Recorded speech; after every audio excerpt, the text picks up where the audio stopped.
Hello brothers and sisters, welcome to today's episode on Dangerous African Confessions HD. Today we have the continuation of the story from our sister who is married to a prophet and wants to share with us some of the things her husband who is a prophet has done. We've brought to you confessions that marvels us, but I bet you've never heard this before. This episode is mind-boggling. Let's get into the story and see why the husband wants to marry another woman, why their 2 children died.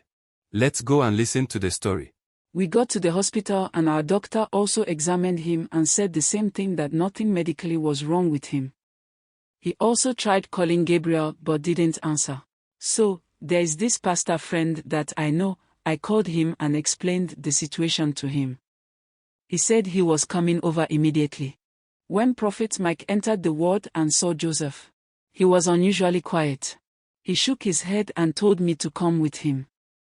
We came out and he asked where my husband was. I told him everything and he smiled. He told me, Joseph will not make it. As soon as he said that to me, I rushed back to the hospital. Joseph held my hand and that of his brother. Joseph told me not to cry, for it wasn't my fault that he was leaving. He looked at his brother and smiled at him. He told his brother that, brother, my only brother, I will be waiting for you. Don't leave me there all alone. Right after Joseph said these things, he breathed his last breath. My son was gone like that. I lost it. I couldn't control myself. I shouted and Prophet Mike rushed in to get hold of me. He took me to his car, together with Matthew, and drove us back home. When we got home, Gabriel was lying down in one of the sofas, watching TV. I didn't mind him and I went straight to the room. I guess it was Pastor Mike that told him what has happened to Joseph. He rushed into the bedroom and tears flowing him down. He knelt down and asked for forgiveness. I didn't say any word.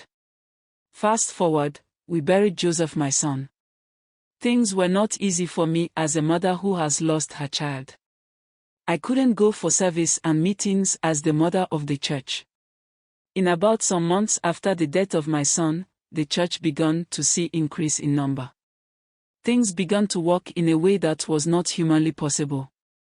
Gabriel started with powerful prophecies and miracles followed his ministrations each time. Soon, the church was filled and he was amongst the elite pastors in town. There was no program that he was not invited to. His name traveled far and wide. And money was trooping in. Gabriel, who was a very noble, gentle pastor, now started to live flashy life. He bought himself expensive cars and clothes. Not that I am saying he shouldn't own anything expensive, but then, this was not the man I knew anymore. Anytime you sit with him to talk about life, his contribution to the conversation was only about money, miracles, and how his name was traveling far and wide. This is the man who always will tell you to attribute anything you have to God. The person that will tell you never to boast of anything that you can do, for it is the gifting of the Lord that is making you do all that. But now, he is doing the exact opposite of his values. I called Pastor Mike one day and had a meeting with him. He was someone I could trust. Anything I discuss with will never get out.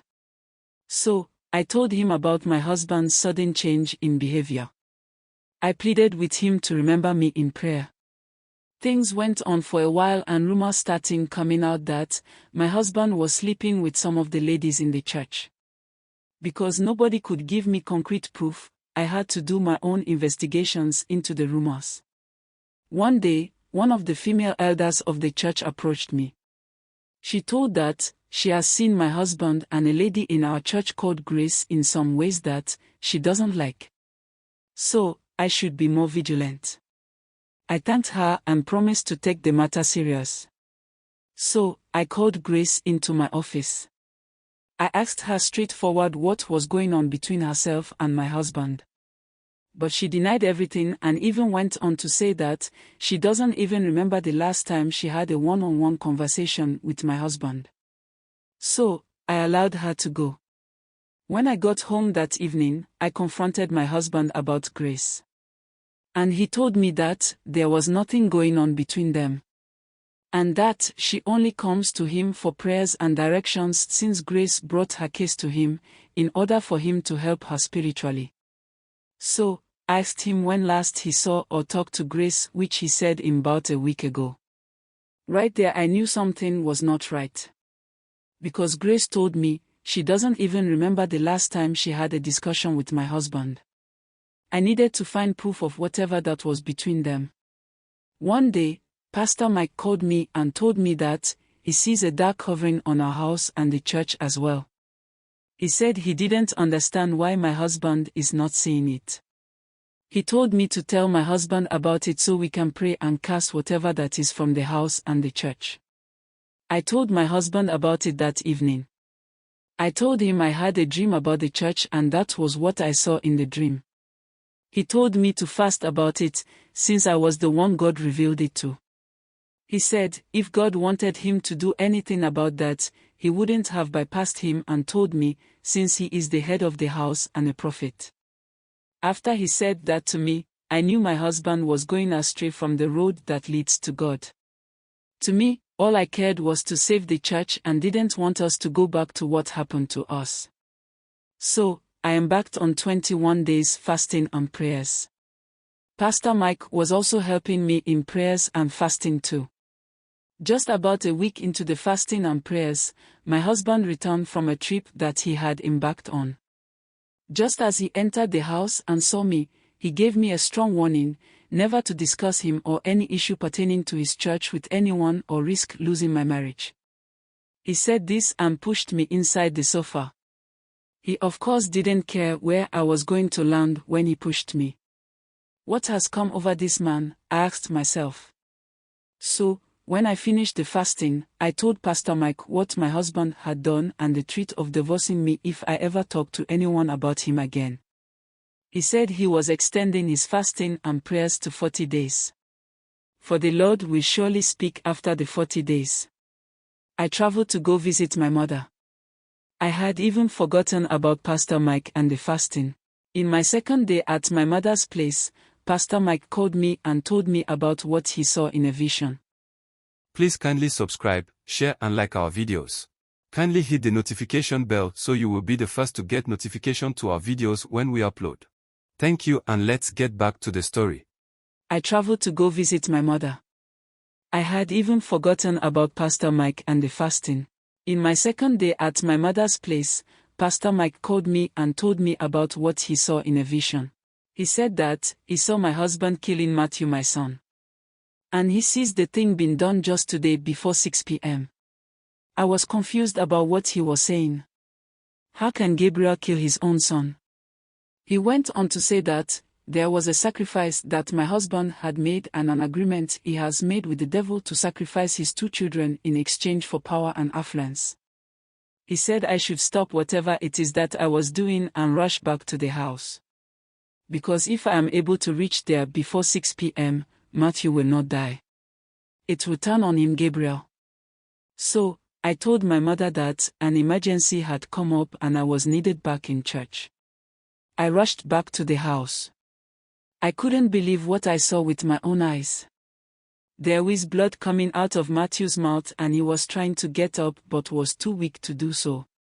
I held him and placed his head on my chest. I shouted the name of my husband. After some few minutes, he came out of the room holding a book. He asked what I was doing back home. I yelled at him for some minutes. I kept yelling and insulting him hard. I didn't even realize when Matthew had died. It was after Gabriel asked what I was still doing holding a dead person that I turned to look at Matthew before I realized he was dead. I don't know what came over. I pounced on Gabriel and started hitting him. Why he is doing all that? After some time crying and wailing accusing him of killing my children, he sat down in tears and said he wants to tell me something. It was at this point that he revealed to me what he really went to do when traveled some time earlier. He said he went to meet some other pastors who had already told him about ways he can revive his church. So, when he had gone to meet them, they took him to a place in the remote forest where there is a one-building structure there. It was inside this building that he made a deal with the devil after reading a book that was given to him. When he had finished with the reading and incantations in the book, a mysterious figure cloaked in shadows walks towards Gabriel. It asked him what he would offer in return for the immense power he was looking for. He answered that he was ready to sacrifice the soul of the children that I have now, as long as they can save the church and bring back the faith of his congregation. He said after saying that, a calabash was given to them to cut each other and use the blood as seal for what was done. So he said, when he was about leaving the place, the book was given to him and was instructed to read certain portion at a certain given time to make sacrifices. For as soon as he finishes reading the incantations in the book, the spirit will come and take the souls of whoever he was sacrificing. He said, that was for the powers to do miracles. And what was needed to bring back more congregation was what he did with me, at the church premises. Apparently, nobody was supposed to see he doing his rituals.